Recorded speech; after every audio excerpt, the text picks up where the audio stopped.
ये आज़ादी, ये लिबरेशन, ये स्पेशल राइट्स खाली गुरु के पास होते, क्योंकि गुरु अपने चेला चेली के लिए रोएगा नहीं ना। हाय मेरा चेला मुझे छोड़ के मत जाइयो, हाय मेरा चेला मुझे स्वामी खन्नानंद सरस्वती जी की बात याद आ रही है। उनका एक साधु चेला उनके पास आके कहता है, गुरु जी हम आश्रम छोड़ के चले जाएंगे, आप हमारी बात नहीं मानते हो।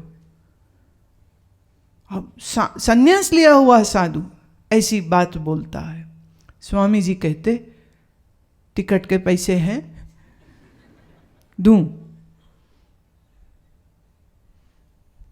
बोले बेटे जाना है तो निकलो, आपके पहले भी हम मस्त थे, आप चले जाओगे तो भी हम मस्त हैं। ये कोई एहसान मत जताइए हमारे ऊपर। आप यहाँ हो तो आप इसके लिए भी ऋणी रहिए कि आपको जगह दी, आपको अपना आश्रय दिया है। अगर तुम ये समझते हो कि हम तुम्हारी दादागिरी को या चेलागिरी को हम मान लेंगे, तो हम तुम्हारे बाप नहीं हैं, हम तुम्हारे गुरु हैं। बाप होते तो हाथ जोड़ते कि चेले मत जाओ, हम ना हाथ जोड़ेंगे, क्योंकि ये तो रिश्ता समर्पण का है। कि गुरु जी का उठक बैठक कराने का है। हमारी मर्जी से चलो तो सब ठीक है, हमारी मर्जी नहीं चलो तो कुछ ठीक। क्योंकि दुनिया में ऐसे बहुत गुरु हैं जो चेलों की उठा बैठक करते हैं, क्योंकि उनको चिंता है चेला भाग गया तो पैसा कहाँ से आएगा, चेला भाग गया तो आश्रम कौन चलाएगा, चेला भाग गया तो मेरा उत्तराधिकारी कौन होगा। उनको भी बड़ी चिंताएं होती, महंतों को, मंडलेश्वरों को बड़ी चिंता होती। हरिद्वार, ऋषिकेश, कनखल की अदालतों में केस भरे पड़े हैं, गोली मार देते हैं। दो चेले भिड़ गए आपस में, कौन बैठेगा गद्दी में, उन्होंने गोली मार दी। मुझे गद्दी नहीं देता, बोले नहीं देता, उन्होंने गुरु को ही गोली मार दी। पर अब ये जो गोली मारने वाला चेला है, ये चेला भले कपड़े से साधु है, लेकिन कर्म से तो असुर है, कर्म से तो तमोगुणी है।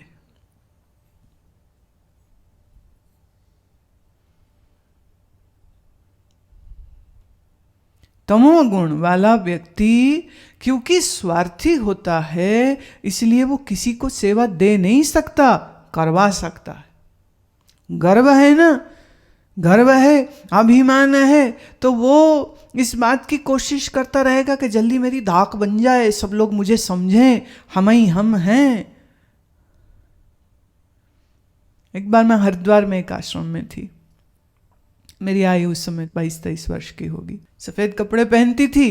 जिस आश्रम में साधु बहुत मेरा आदर प्रेम करते थे, तो एक दिन बैठे हम लोग, रात्रि का समय था, 8-8:15 बजे होंगे, तो बोले दूध पिए, तो सबके लिए दूध आया। अब मैं भी ले रही हूँ, पी रहे। इतने में क्या हुआ, मैं क्या देखती हूँ, ब्रह्मचारी जो विद्यार्थी हैं वो पीले कपड़े सब पहनते, तो पीले कपड़े वाले सब ब्रह्मचारी आना शुरू हुए।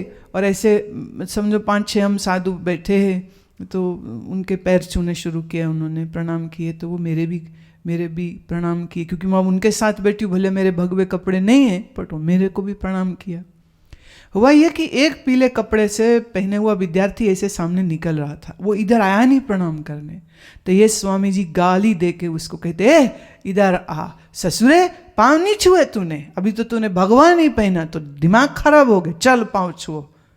तो अब वो पाँव छू रहा है, नहीं स्वामी जी मैंने देखा नहीं। तो प्रणाम किया उसने। तो जब प्रणाम करके निकला तो कहते, देखिए ये अभी से इनके हालत ऐसे है, पीले कपड़े में दिमाग खराब हो गया, भगवा पहनेंगे तो क्या करेगा। तो मैं ये कहना चाह रही थी उसको कि आप क्या कर रहे हो, आपका भगवा है, साधु हैं आप, आपकी शख्सियत ऐसी होनी चाहिए कि यहाँ रह रहे आश्रम के विद्यार्थी स्वयं अपनी इच्छा से आके तुम्हें प्रणाम करें तो समझ लगती। गाली दे के तुम उससे प्रणाम करवा रहे हो तो बदला नहीं लेगा वो, एक दिन लेगा। तो वहाँ सब वेटिंग में चल रहे, जो पीले कपड़े वाले, वो सफ़ेद कपड़े वाले वो वेट करते पीले मिल जाएं, पीले वाले वेट कर रहे हमें भगवे मिल जाएं, और भगवा मिल गया तो फिर वेट होती अब हम आचार्य हो जाएं, आचार्य की पदवी मिल गई तो वेट करते अब हम मंडलेश्वर हो जाएं, मंडलेश्वर की पदवी मिल गई तो हम महामंडलेश्वर हो जाएं। पिछले दिनों हमारे वही परिचित साधु मिलने आए मुझे यहाँ आश्रम। पहले उनने वहाँ बुलाया अपने यहाँ, मैं गई तो मैंने तो सबके बीच उनको कह दिया, मैं देखिए मैं आपको जिस नाम से बुलाती थी, स्वामी आगे जो भी नाम उनका, मैं मेरे मुँह से तो महामंडलेश्वर कोई नहीं निकलता, मैं नहीं बोलने वाली। तो वो हंसे, बोले नहीं, हम नहीं चाहते कि आप मुझको ऐसी कोई इस तरह बोले, जो आपको अच्छा लगे आप वही कहिए। तमोगुण का ही प्रभाव है ना, अभिमान पहले से है और अपने उस अभिमान में वो और वृद्धि करता रहता है, कभी इस वजह से कभी उस वजह से।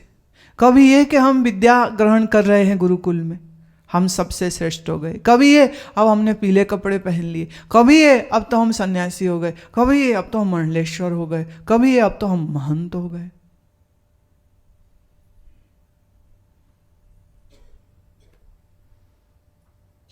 अभी भी कभी कभी निमंत्रण आते रहते हैं, कार्यक्रम है आप आइए, मैं बड़ी मुश्किल है भाई।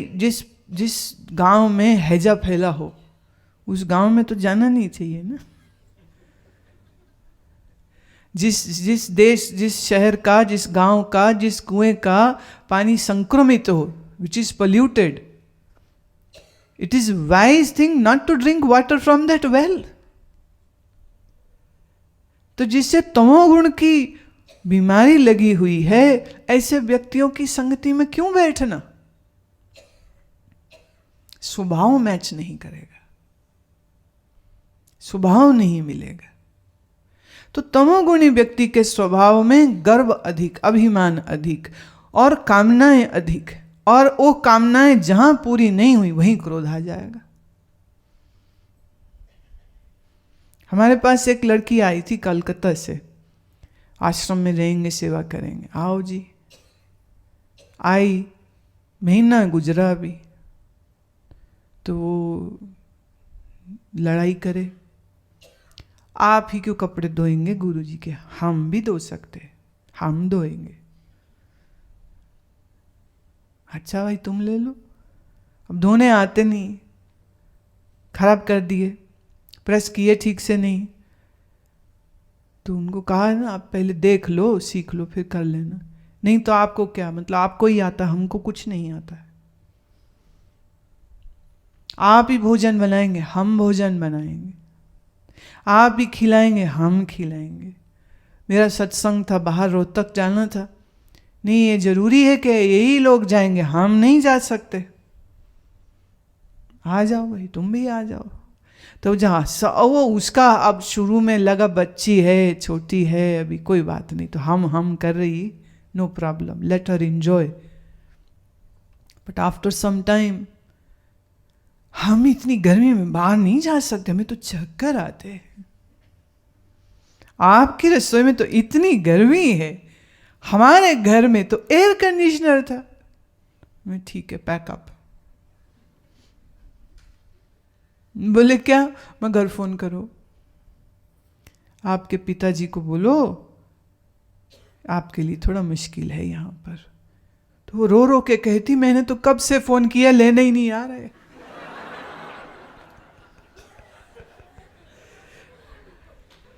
मैं कब से फोन किया है, मुझे लेने ही नहीं आ रहे।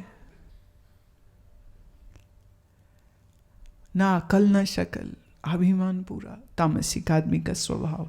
अब तामसिक आदमी का भोजन, अधिक भोजन खाएगा,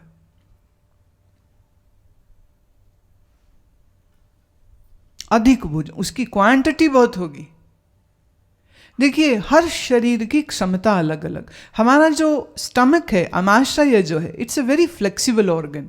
हम इसे जितना मर्जी बड़ा कर लें, इतना बड़ा कर सकते हैं कि एक समय में आप 10 लोगों का खाना खा लें, और आप इसे इतना छोटा भी कर सकते हैं कि आप मात्रा बहुत आपकी कंट्रोल्ड होती। तमोगुणी आदमी बहुत अधिक खाएगा, और बहुत अधिक खाएगा भी, और साथ ही साथ उसको वो सब चीजें अच्छी लगेंगी जो शरीर के अनुकूल नहीं होती। जैसे ये मौसम गर्मी का ये जो चल रहा है, वर्षा का ये जो मौसम आने वाला है, ये 2 ऋतुओं में बाजार का भोजन कभी नहीं खाना चाहिए। लेकिन आप चले जाओ किसी भी शहर, किसी भी राज्य के बाजार में, आपको लोग खड़े खा रहे हैं।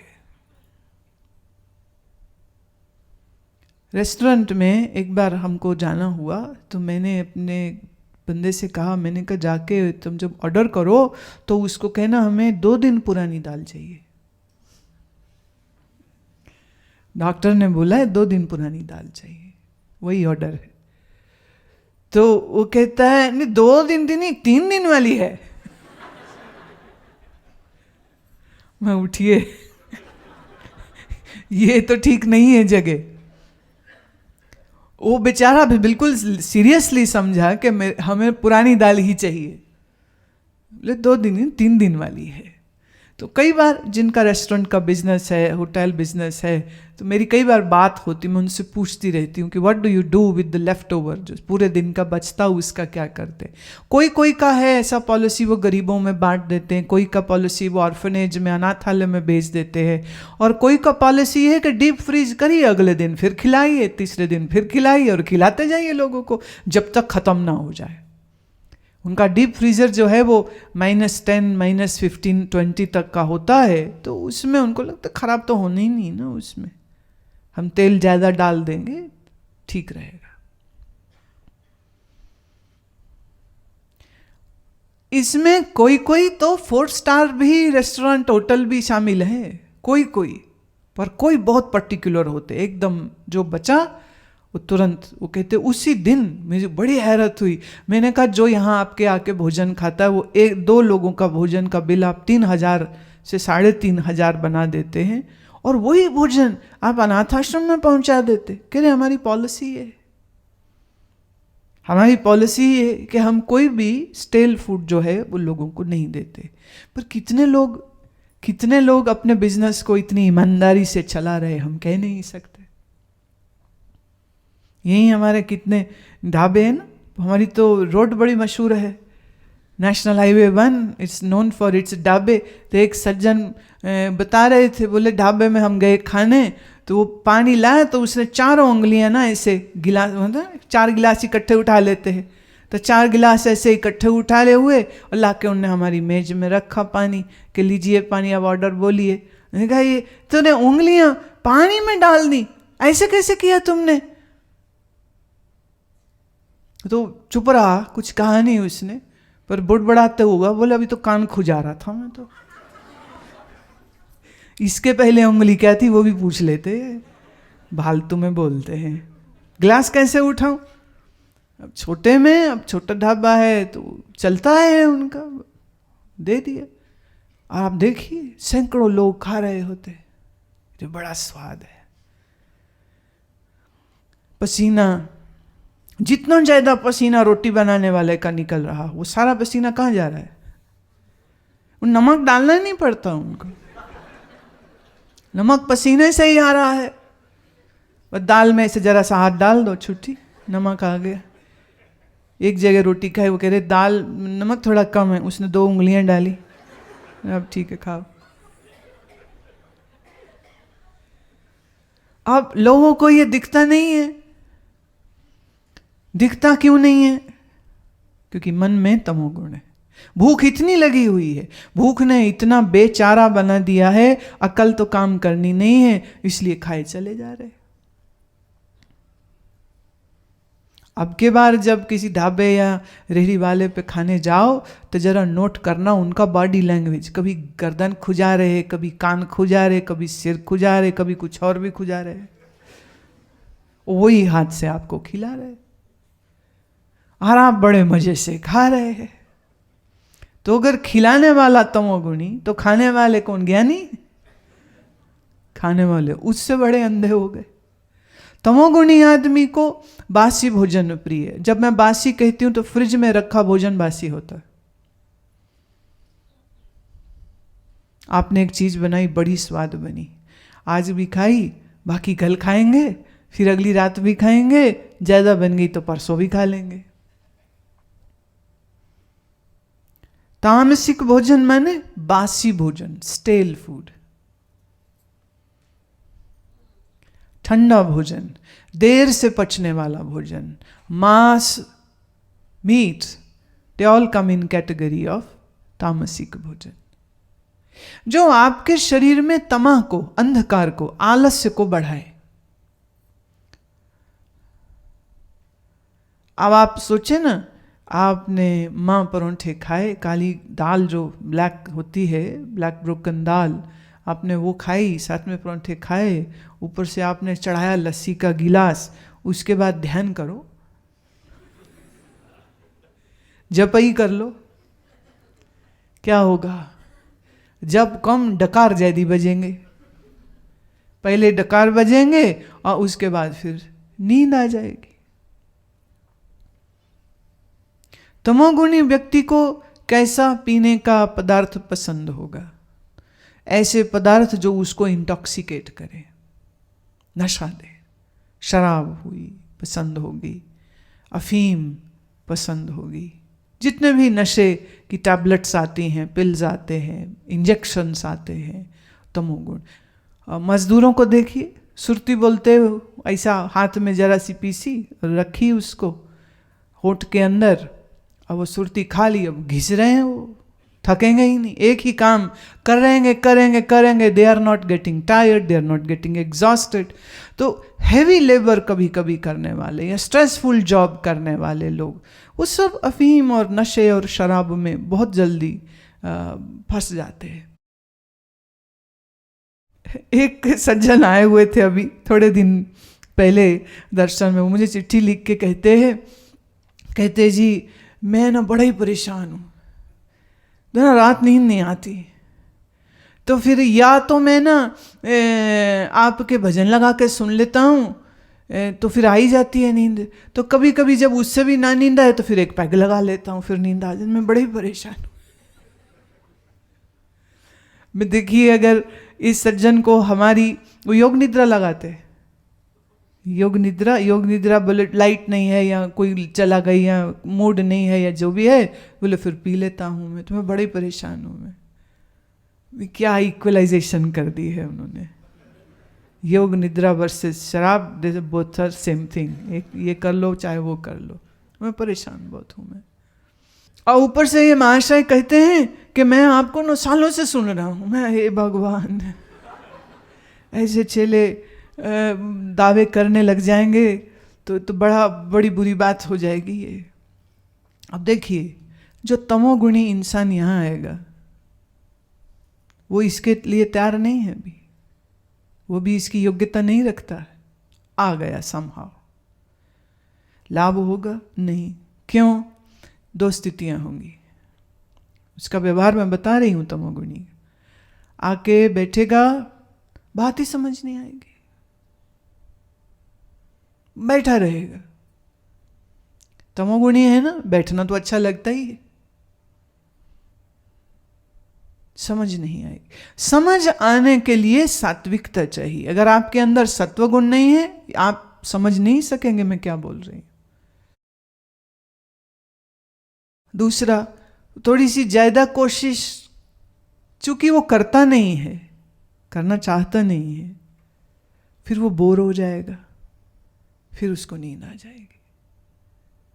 फिर बैठे हैं सामने, फिर नींद आ जाती।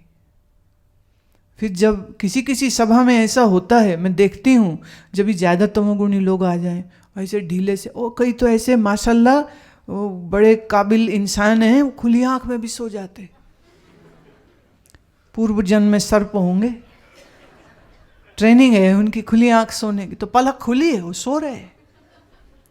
तो फिर ऐसे तमोगुणी और जो सुस्ताए अलसाए हुए लोग आ जाते हैं, तो फिर मैं तुरंत अपने म्यूजिशियंस को इशारा करती हूँ, भाई कुछ बैंड बाजा बजाओ, सोते हुओं को जगाओ। क्योंकि एक समय में, पुरानी बात है, एक समय में तो मैं, जैसे मान लो कोई महिला, वो बिमला थी एक, बिमला सो जाती थी, तो मैं क्या करती थी, चलते सत्संग में, ए बिमला जाग जाब तू। तो अब क्या है, ऐसे बोल दिया तो सबके बीच बेइज्जती हो जाती थी। फिर उन्हें गुस्सा भी आता था, दुख भी आता था।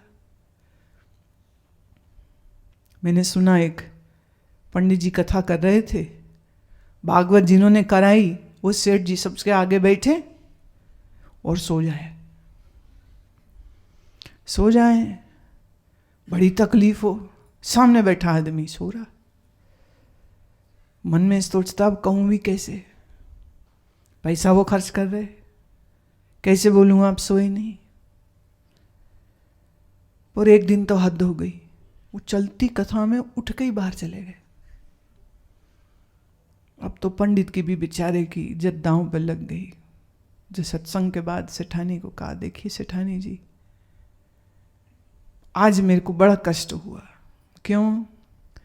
बोले चलती कथा में चले गए उठ के। कहती नहीं, उन्हें नींद में चलने की आदत है। आप दुखी मत होइए, आपकी वजह से नहीं गए, नींद में चलने की आदत है उनको।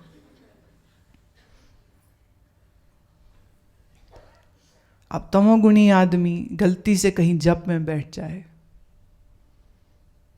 सो जाएगा। तमोगुणी आदमी को आप कहो प्राणायाम करो, नाड़ी शोधन करो, हाथ उठाया, मुद्रा बनाई, एक सांस छोड़ी, दो ली, छोड़ी, तीजी।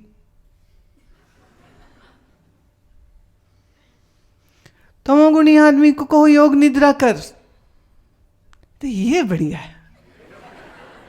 कोई पूछते इस बार योग निद्रा नहीं हो रही? नहीं हो रही है। अब उनको क्यों अच्छी लगती है? एक तो देखो लाइट बंद, फिर लेट गए, फिर एसी की ठंडी हवा, फिर बाहर का कोई शोर भी नहीं आ रहा, और फिर इतना बढ़िया साउंड म्यूजिक का चलता है, और फिर आती है आवाज रिलैक्स, शांत, ढीला छोड़ दो शरीर को। जन्नत हो जाती उनकी। तमोगुणी लोगों को आसन अच्छे नहीं लगेंगे। मैं बड़े औखे ने लो हूँ असी 70 साल दे के बांदर बन जाइए, सप बन जाइए। सर्पासन होता ना, बोले सर्प मरकटासन, तो अब हमसे नहीं हुआ जाता। बताओ हमारी बुढ़ी हड्डियाँ तोड़नी। अच्छा चलो योग निद्रा, हाँ बड़ी अच्छी होती है, इट्स सो गुड। पर हैरत मुझे तब होती है जब मैं कितने लोगों को मिलती हूँ, वो कहते हैं, एक महिला अभी आई, वही जो रात को पीते हैं ना, या हमें सुनते हैं या पीते हैं, उन्हीं की श्रीमती कहती है मैं ना रोज योग निद्रा करती हूँ, और फिर रोने लग गई, फिर मेरा बीपी कम नहीं हो रहा। आपने कहा था योग निद्रा करने से बीपी कम हो जाता है। अब मैंने कहा अब बीपी तब कम हो जो योग निद्रा हो, तुम तो खाली निद्रा कर रहे हो। रोज पौना घंटा सोने का बहाना आश्रम में रहने वाले आश्रमवासियों को भी हो जाता है। जब बंदा गायब है, कहाँ है? कुछ योग निद्रा में गया है। मैं एक थप्पड़ मारो और उठाओ उसको वहां से, वो सोने गया है, वो जरूरी काम है, उसको बोलो अपना हिस्से का जो काम है वो करिए। ये योग निद्रा, तो योग निद्रा का सेशन आज जब हो तो आपकी इच्छा हो तो 2-1 लोग जागे रहना, खड़े रहना, बैठे रहना, और देखना कैसे खराटे सिंक में बज रहे होते। 10 मिनट। फिर कई लोग चिट्ठी लिख के पूछते हैं कि योग निद्रा ना शुरू करते तो बहुत अच्छा लग रहा होता है, पर पता ही नहीं चलता, फिर एक ही बार सुनता उठने का समय हो रहा है। तो बीच में हम मतलब मन मेरा बड़े गहरे ध्यान में उतर जाता है।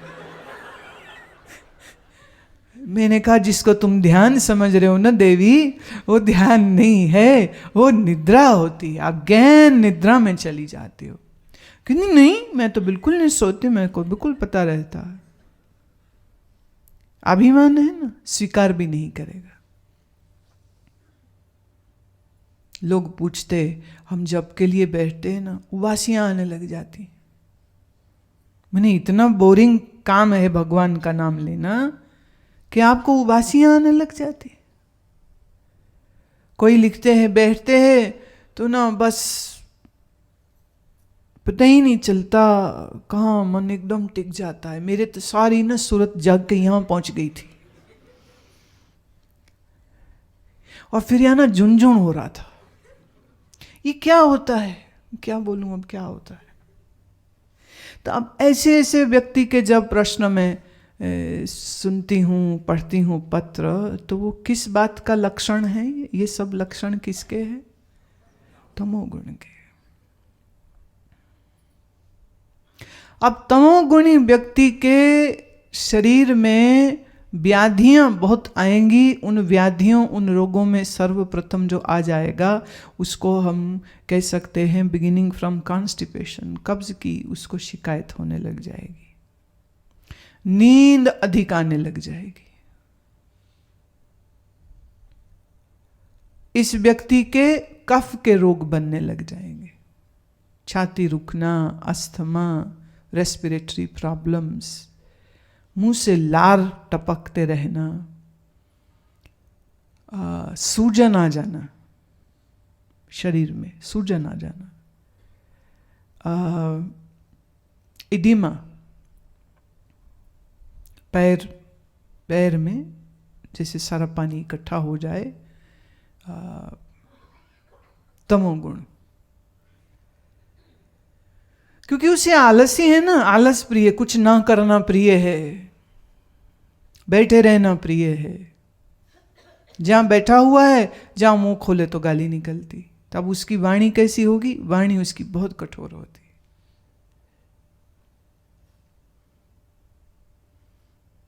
अब ऐसे तमोगुणी एक महिला, शादी हुई, अब पहला साल है ना, तो अच्छा ए जी कहाँ हो, एक बच्चा हो गया, अब फिक्स सेटिंग हो गई, मतलब अब तो सब सेट, बच्चा हो गया माने गृहस्थी सेट हो गई। तो तीसरे चौथे साल में आके कितने मर गए हैं, सुनना नहीं, बहरा हो गए। एक आदमी कह रहे थे पत्नी और सूरज में एक समानता है,